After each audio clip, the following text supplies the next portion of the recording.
There are books of the Bible most Christians have never read.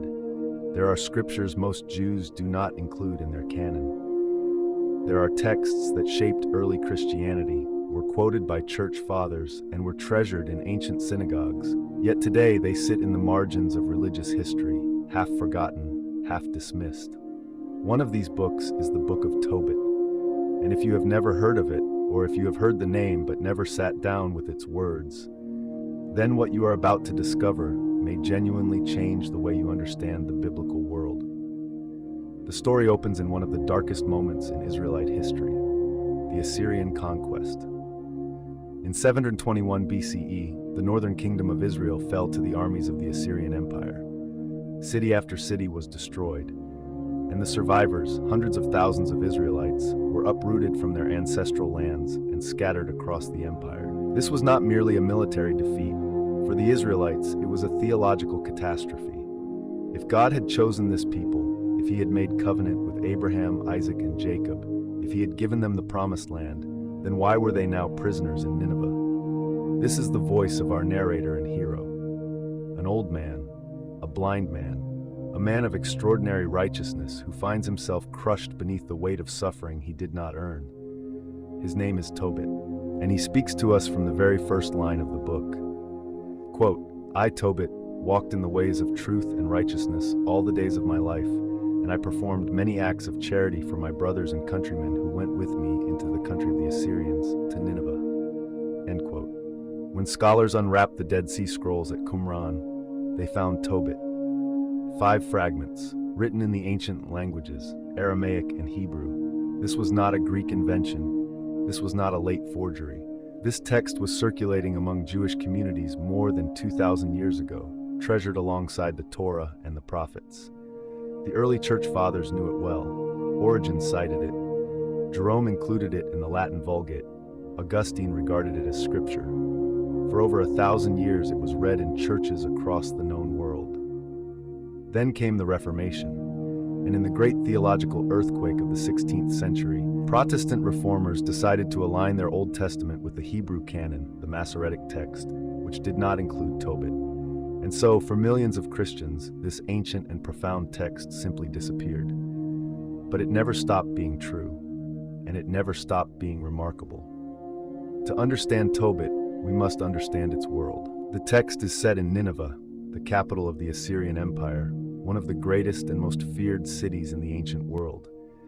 Its walls stretched for miles. Its palaces were filled with gold looted from conquered nations. Its kings commanded armies that shook the earth.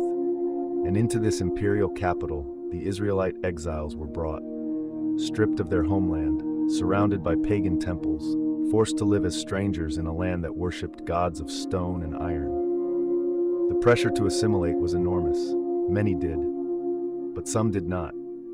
Some, like Tobit, maintained their Jewish identity with fierce determination, refusing to eat food that violated Torah law, continuing to practice charity, burying the dead, praying toward Jerusalem, even when Jerusalem was rubble. Quote, "But I alone went often to Jerusalem for the feasts, as it is ordained for all Israel by an everlasting decree, bringing with me the first fruits and the tithes of my produce and the first shearings." End quote.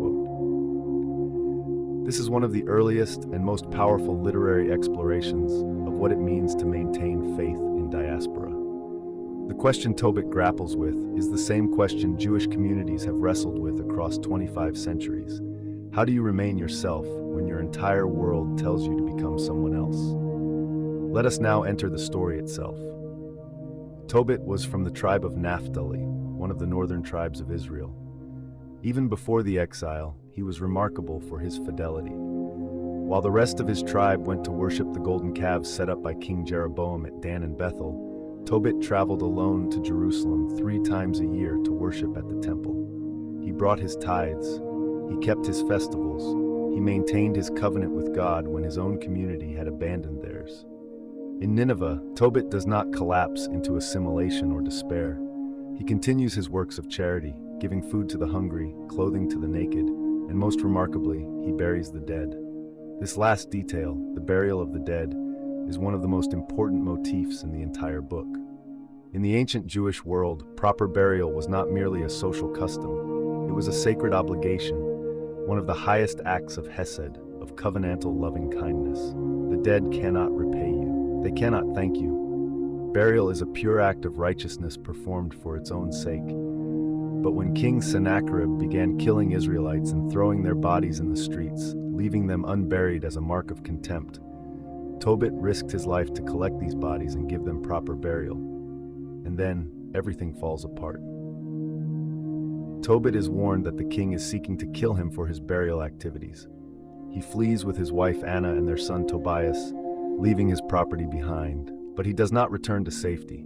He returns to tragedy. One night, exhausted from yet another act of mercy, burying another murdered Israelite, Tobit came home and fell asleep beside the courtyard wall. And as he slept, the droppings of sparrows fell into his eyes, and he went blind.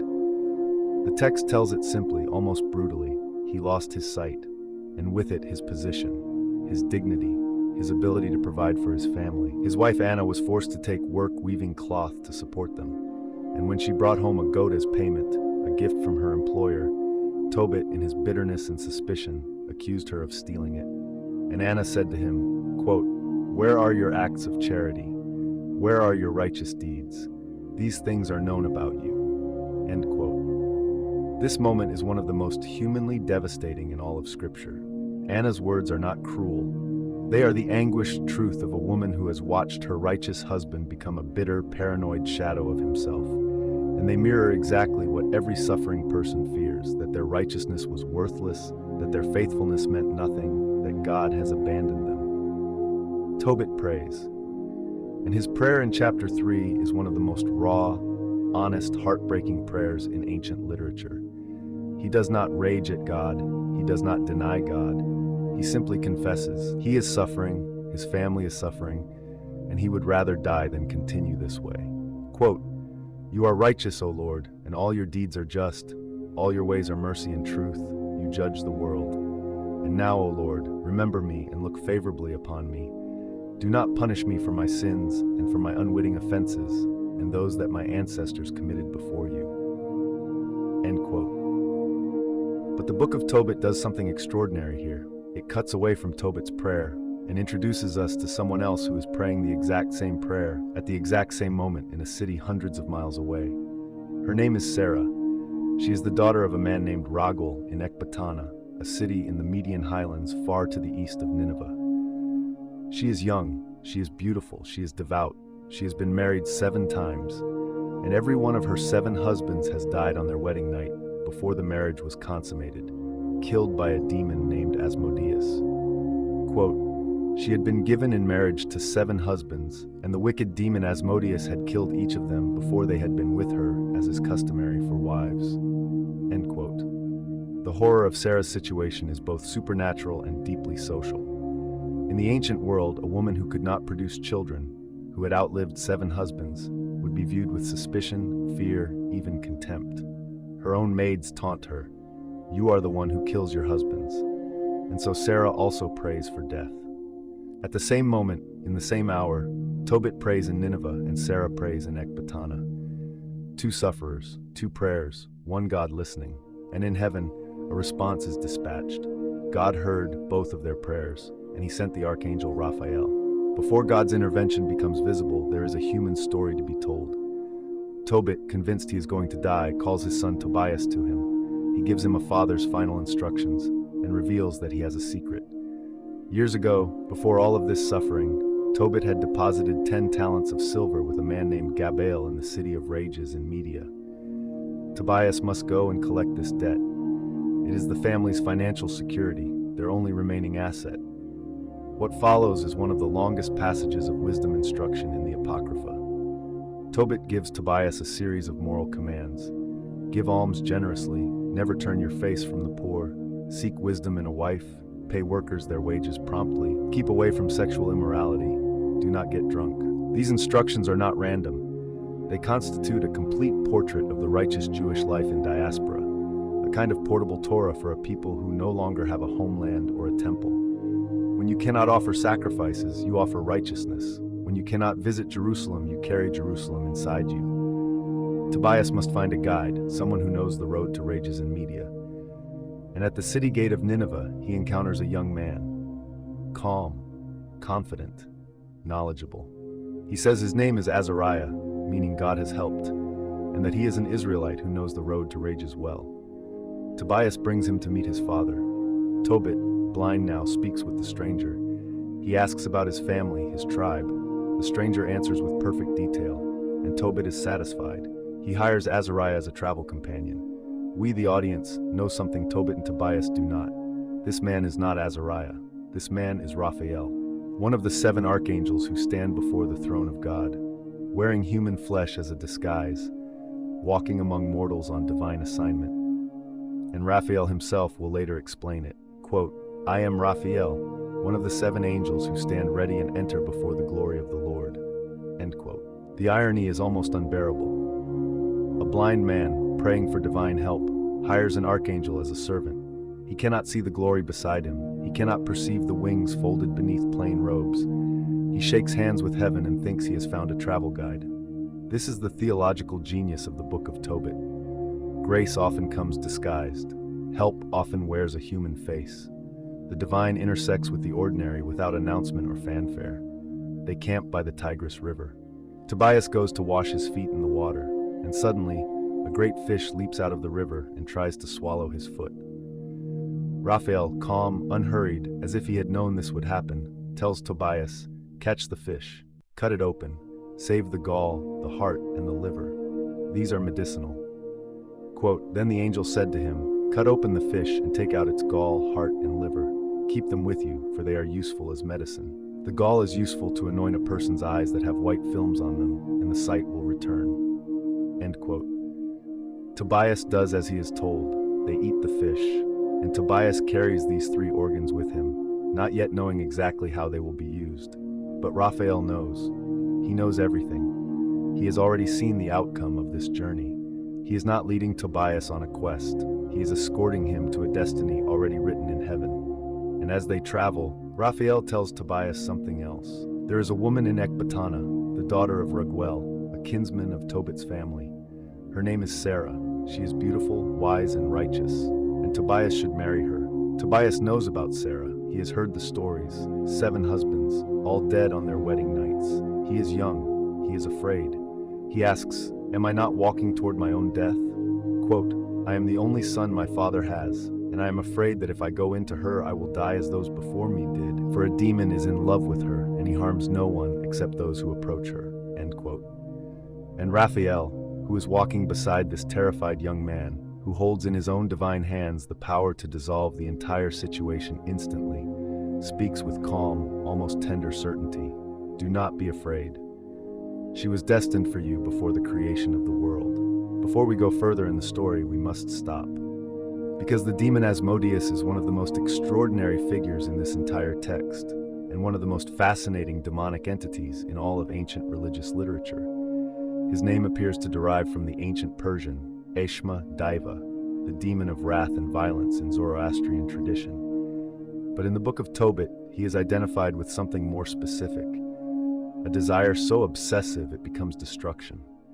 He kills Sarah's husbands, not out of mere malice. The text hints, and later Jewish tradition expands, that Asmodeus is consumed with desire for Sarah herself. The Book of Tobit was written at a time when Jewish and Persian religious ideas were in active dialogue. The Babylonian exile had brought the Israelites into close contact with Zoroastrianism, the great Persian dualistic religion that placed cosmic war between forces of light and darkness at the center of theology. But the author of Tobit does something remarkable with Asmodeus. He is not presented as an equal and opposite to God. He is not a rival deity. He is a lesser force, dangerous, destructive, real, but ultimately subject to divine authority. When the proper power is invoked against him, he flees. Immediately. Completely. On the night of Tobias and Sarah's marriage, Tobias remembers the fish organs. He takes the heart and the liver of the fish, dried and preserved, and places them on burning coals in the wedding chamber. Smoke fills the room, and Asmodeus, who has killed 7 men in this room, flees. The text says he fled to the remotest parts of Egypt, and Raphael, invisible, divine, swift as light, pursues him and binds him there. Quote, "The demon, repelled by the odor of the fish, fled to the remotest parts of Egypt. Raphael followed him there, and at once bound him hand and foot." End quote. This scene is the hinge point of the entire narrative. The demon that has terrorized Sarah for years, that has destroyed 7 families, is neutralized in a single night by a young man who prays, burns some fish organs, and trusts the word of his companion. It sounds almost absurd, and perhaps that is the point. The weapons of heaven are not what we expect. The victory of righteousness over evil often comes through means that look small, ordinary, even ridiculous. A fish, a fire, a prayer. Before Tobias approaches Sarah, before the marriage is consummated, he does something that shocked ancient readers and continues to move modern ones. He prays. He and Sarah kneel together in the wedding chamber, the smoke still rising, and they pray to God before they touch each other. Quote, "Blessed are you, O God of our ancestors, and blessed is your name in all generations forever. Let the heavens and the whole creation bless you forever.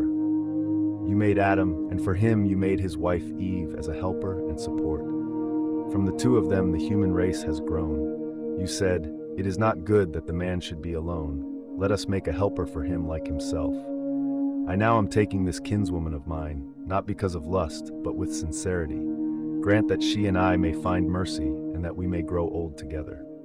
End quote. This prayer is theologically remarkable. Tobias explicitly distinguishes his desire from lust.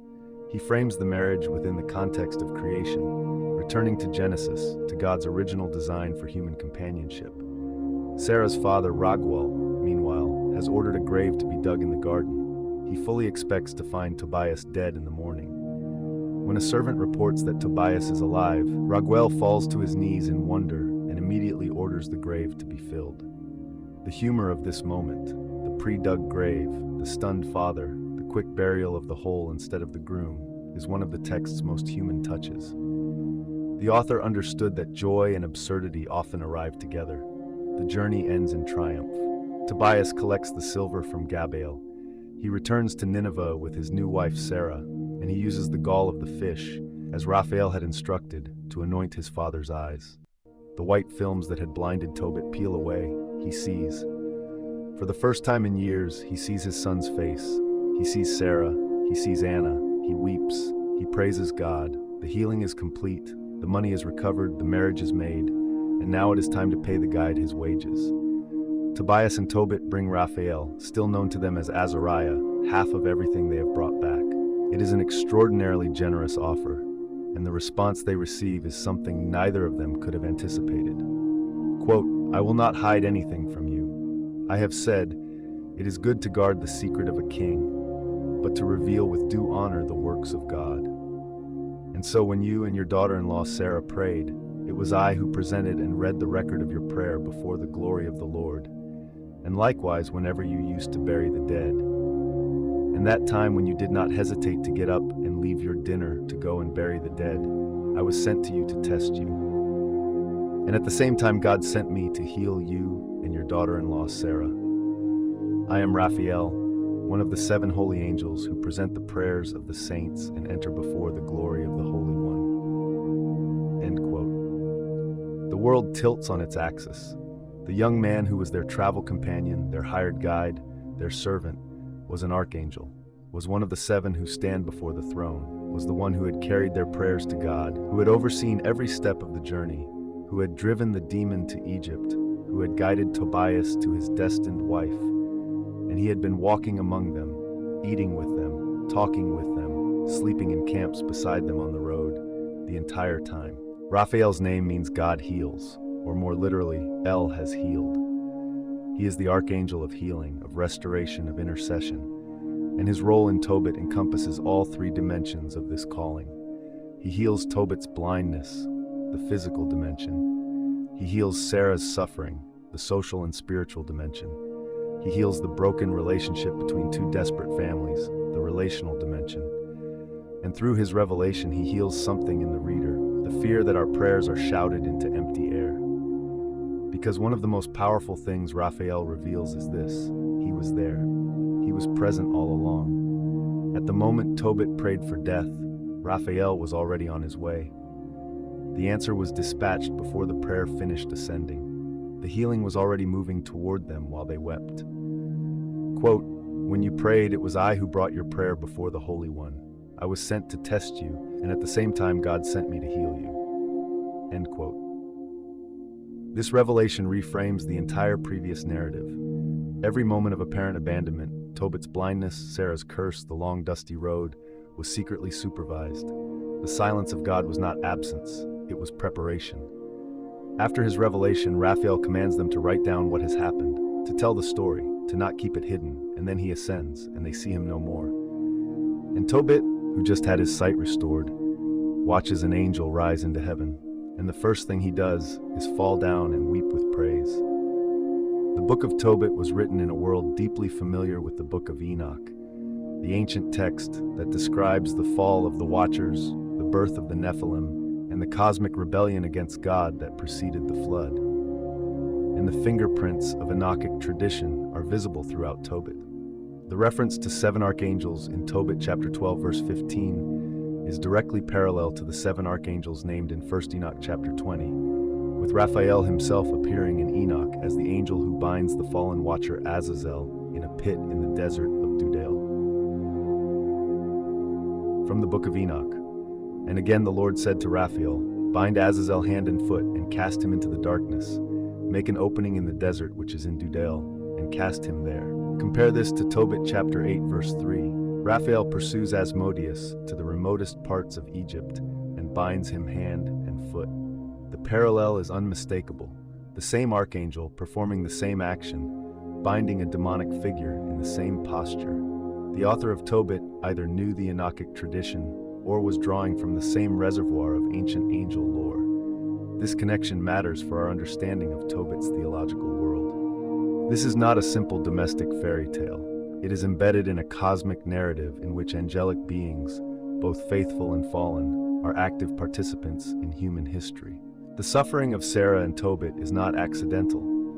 It is the intersection of human fragility with a spiritual warfare that has been ongoing since before the flood. And Raphael's intervention is not merely an act of healing.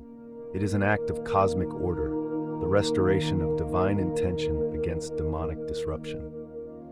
One of the most compelling reasons to study the Book of Tobit is how deeply it resonates with and prefigures canonical scripture. The most obvious parallel is with the Book of Job. Both are righteous men who suffer unjustly. Both question God. Both are ultimately restored. Scholars debate whether Tobit is consciously reworking the Job narrative, or whether both draw from a common ancient tradition of the righteous sufferer, a narrative form present across Mesopotamian literature.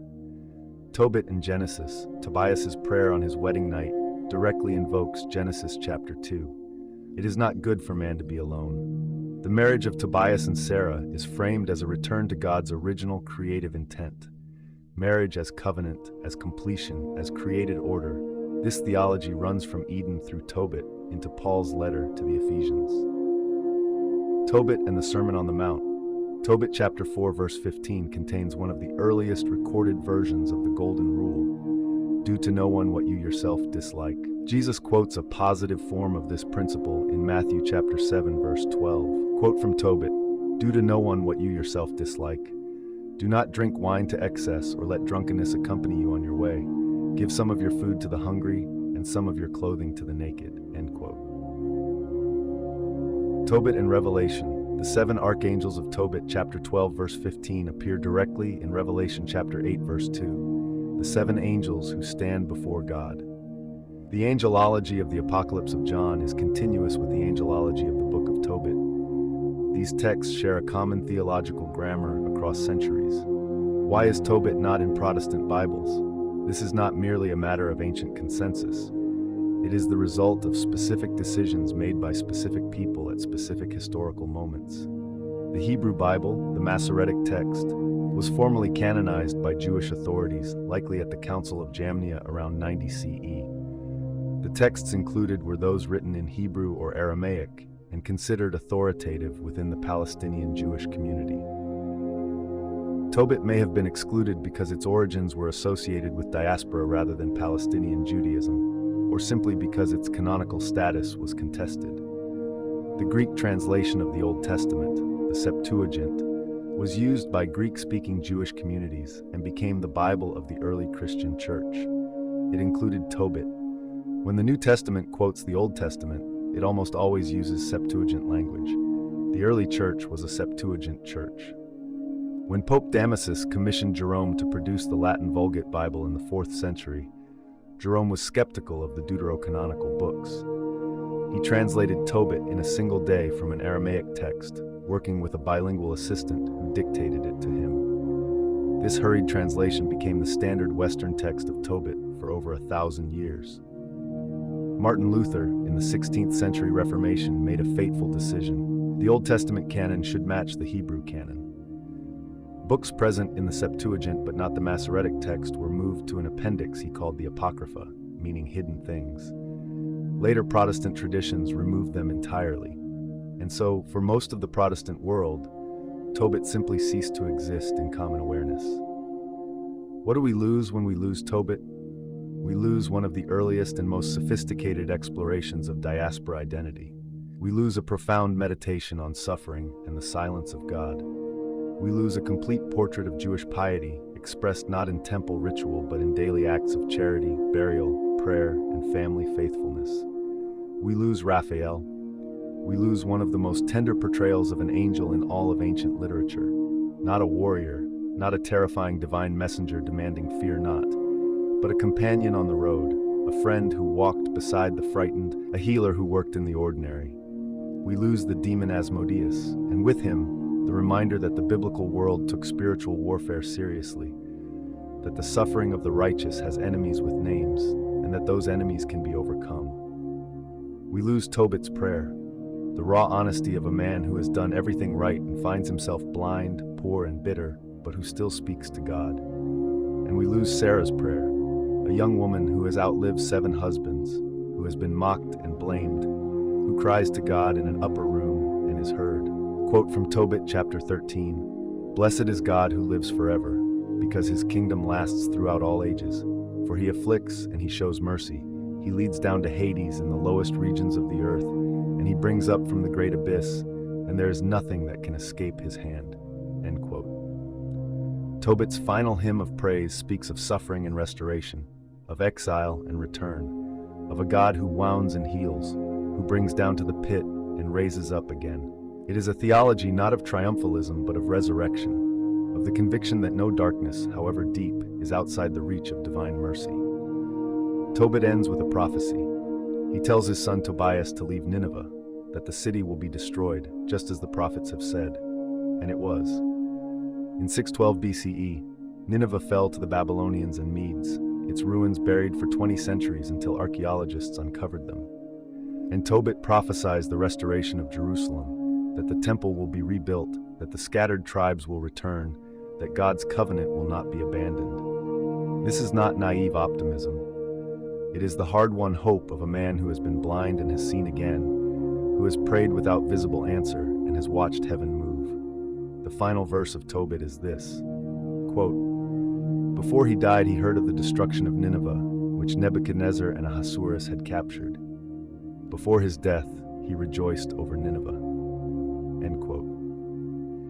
Even in his final moments, Tobit is paying attention to the world. He is watching history unfold. He is seeing the vindication of the prophets. He is watching the empire that enslaved his people collapse into rubble, as all empires do.